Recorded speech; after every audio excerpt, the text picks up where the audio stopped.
Hey guys, now welcome to the third video in the series of videos where we're taking tutorials on PLC programming, focusing mainly on Siemens PLC environment.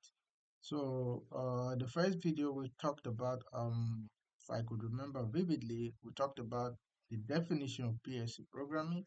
The second video, we took a look at the hardware you need in industrial automation. And this third video, we are going to be taking a very close look at the environment where you can do your programming, which is a Siemens TIA Portal, whatever version you have. So TIA, which is a TIA, is totally integrated automation portal. From what you can see from this image is this is just like a panoramic view of all of the basic hardware that Siemens has. So the front runner is the PSC, which we have down here. We have the HMI. We have series of these HMI. Then we have the I/O modules. We have our drive, Dynamics drive, and we have other components which are of great importance. So this is the panoramic view. These are the common hardware you would find in any environment that uses Siemens automation um, devices. Right, so we are going to be focusing mainly on tier portal software. Now, the first thing you would want to do is to know what you need to download. If you wanted to start programming or if you wanted to just play around, what do you need to download and how do you go about that? Now, I'll be very quick on this, but it is of utmost importance. So the thing is, there's a free version of Siemens available on their website, so you can download that, the free version, and when you download that, you can do whatever you want to do for some months, or a couple of months, something like that. Now, how do you go about download?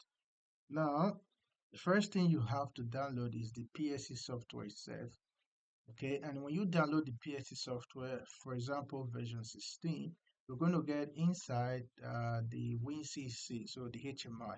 So practically, the PSC software comes with the HMI display everything you want. All right. Now, there's something very stupid that Siemens is not considering.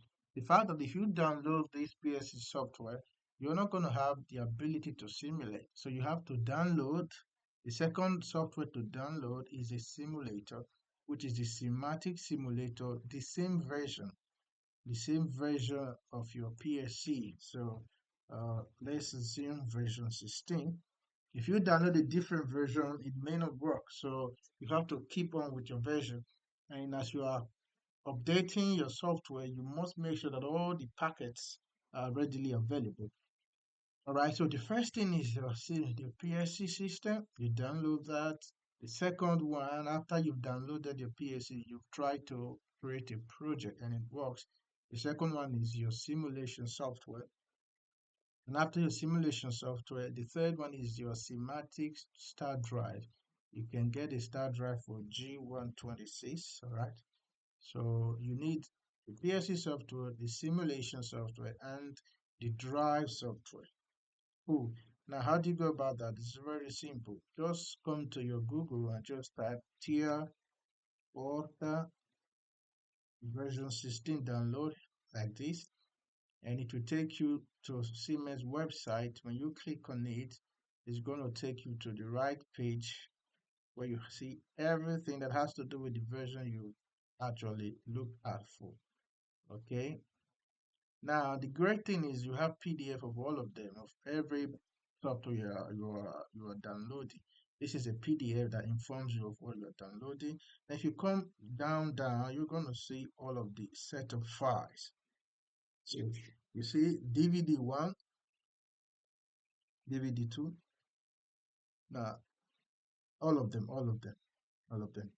So because it's a very big file. And you can see this is the simulation, okay? This is the version 16 simulation. You have to download this one for simulation. After you must have downloaded all of these because it's been divided into something different. I don't know. If you did when you download all of these, okay, or you can find a single file that contains everything. But if you don't find that, just download all of this, download to same directory. Mind you, the first one to download is the Excel, all right, this one, because when you download this one .ex file, it's going to look for every other DVD and install everything that you need for you. So you download this, you launch it, it's going to look for all these ones you've downloaded. That is, this one is the PSC. You see that it contains Step 7 Basic Professional or Basic Professional Stroke Advanced. Then it contains the WinCC Comfort Advanced and Unified Engineering Capability. You can see, so this is the PSC and this is the HMI. Like I told you, they are all in the same software. After that, you've downloaded, you've created a project. What you want to do is to try to download the simulator. Step 7 PSC sim. So you come over here, you download. Right? When you're done with the download, you have to try the simulator. You can simulate your PSC, you can simulate your HMI. All right. The next one, like I said, is the Dynamic Star Drive. So you have to download the Dynamic Star Drive. So come over to Google Dynamic Star Drive version 16 also. You create version 16. All right. Cool. So you come over here, Star Drive Advanced. It's better to go for this one. Yeah, always start from the Excel file. You download this, then you download every other thing to the same directory, and it's going to install it for you. Cool. So let's assume you've installed what you want. Now, if you come over to Tier Portal, if you have installed everything, you should see something like this. If you go to Add Device, you should see your controllers, all of your PLCs, you should see all of your HMI, the different series. You should see your PC system and you should see your drive. Okay, all these will be available after you have installed correctly all of the packets and all of the software. Good. Now, let's close this. Let's assume, I want to say, let's assume you're done with installing your software. All right, so, and the thing you need to do is to open up the software. So we're going to open up the software as if we've never done it before. Now, there are frequent crashes, especially on the version 16, so do not mind the crash. But almost always make sure you save your project as you go on, because that will be very, very painful if you lose your work. So always try to save. Do not forget to always save, because Tier Portal 16 is prone to crashing if you are using Windows 11.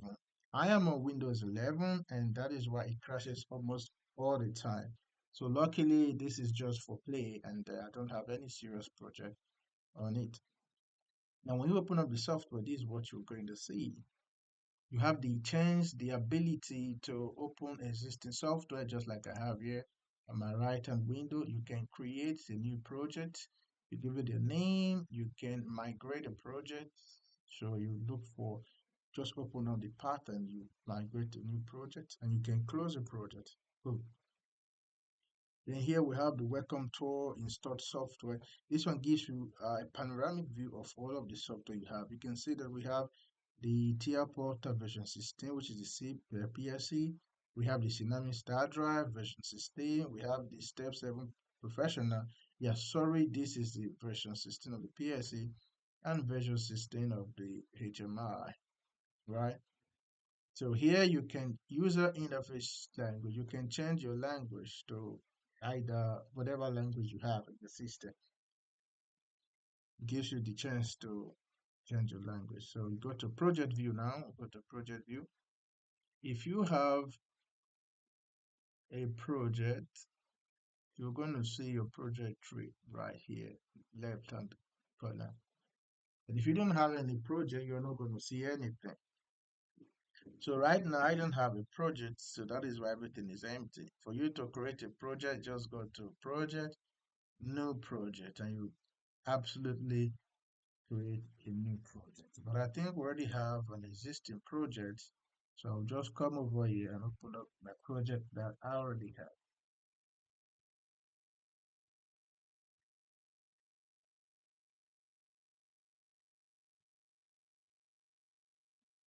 But it's taking much time. I don't know why, but anyways, I want to believe my system is full because it's been on for quite some time now, so it's taking me time. Now, if you have a project open, you're going to see things like this. You can see configure a device, write a PLC program, configure technology objects, parameterize drive, configure an HMI screen, and open project view. So we are going to open up a project view. Mind you, this is a very important screen because if you come to PLC programming, okay, it's going to show you all of your blocks, all your function blocks, everything. Then if you come to motion and technology, it gives you the ability to add new objects. Then if you want to parameterize your drive, you have all the function here. Commissioning, you can go do it right here. Oh God. So this is just the wizard for commissioning the drive, and we don't want to do that right now. Good. Now we've opened up the project that we had, and you can see our PSC, our HMI. We put in some PC communication control systems, and we have a drive, which is a G126PN. So PSC, HMI, PC system, and the drive. Now, for you to have a better look at what we have, you just come to device and network. You come to device and network, you're going to see every sheet of device that you have. So the first one is the PLC, HMI, the drive, the PC system. Then we have some switch. We just choose. We don't know if you buy one, but anyways, if you want to add an object or hardware from the catalog, you just come to this side, the right hand side, hardware and catalog, and you can choose whatever you want to choose to put it in there. You can add a controller, HMI, PC system, drives, network component, detecting monitoring, distributed I/O, power supply, feeds devices, and other devices. So there are lots of things that you could really do from this menu. Really powerful too. So I have never seen a software so complete like Via Portal. Siemens has really spent a whole lot of time, energy, and resources making this Tia Portal a great thing. Good. Now let's assume, let's go to device view. If you go to your device, you can view all your device one after the other. And topology gives you a panoramic view of everything that you have. Right, so the best one is like the network view. This green here is Profibus, so Profinet network that you've also created. I created it and I've given it a name that I want. All right, so you can see that here the name of the PSC is called. I called it Erasmus PSC. You can change the name of your PSC as you want. It's really up to you. You can change the name of your panel. You can change anything. All right. So now let's assume we have a PhD project. If you want to start creating or if you want to start programming, you have to come to PLC, okay, software units, program blocks. Here you can start creating whatever you want to create. So if you press add new block, you're going to be shown this window that gives you the chance to create an organization block. All right, these are system blocks anyways. These OB are just the normal blocks. We have the program cycle. If you want to know the number, the corresponding number, you can go to the Siemens PDF manual. So these are system block, the startup, blah blah blah. If you want to create a function block, and you can do it in whatever language, the LA ladder, the STL, SSCL, graph, in very many language types. You can create a function, and we know that the difference between a function and a function block is that functions do not have memory, but the function blocks have memory. So whenever you call a function block, we call it an instance. That instance, the system will automatically generate an instant DB, an instant data block your memory allocation where you can store the memory, because you can use one function block as many times like you want. But every time you use a function block, you are creating another memory, you are creating another DB where those data will be stored. So you can have a function block that calls on a motor, an electric motor, and anytime you call up that motor and you say motor A, B, C, D, since every motor has their own characteristics and their own data and their own dimension, you have a memory space in the PSU where every of those data are stored. That is the purpose of the function block, because function block has memory storage, but function itself does not have any memory storage. When you call on function, when you use it, it's gone. It's not saved anywhere. So the benefit of a function is that you have space to use. You just call it, you put in your parameters, and whoa, that's it. You don't have to always store. If you call a function 1 million times, you don't have to have 1 million the data blocks being created for you. So you must know what your system needs, what your project needs, before you can create a function or a function block. Good. So if you are choosing a function, you can write in LED ladder, functional block style, STL, and your STL, which is a structured list, something like that, right? Okay, so let's that is it. If you let's assume you want to create a function, you just call it a name and you say tutorial. What language? Let's say STL. Then you say okay. Now the number, the function number can be automatic. Like in this case, it's giving it one, or it can be manual where you want to change it. But it's advisable to leave it automatic.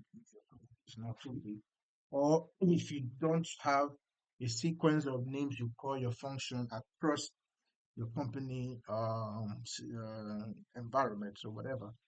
So that is it. So this is how a function looks. Now, normally a function will give you the chance to create your local variables. Okay. So you can create your local variable, let's say start. And so this should be Boolean, then output, maybe motor is running. Um, let's say motor enable. Okay, make it a Boolean. All right. So you can in your function you can use your local variable or use the global variables as case may be. So in our next video, we're going to be dedicating more time of programming. So we're going to start programming from zero. So we'll take a look at the IO, how we put in our stuff, how we generate data, and our all the types of data that we have. So here we're going to stop. This is just a panoramic view of the TR process. Thank you guys.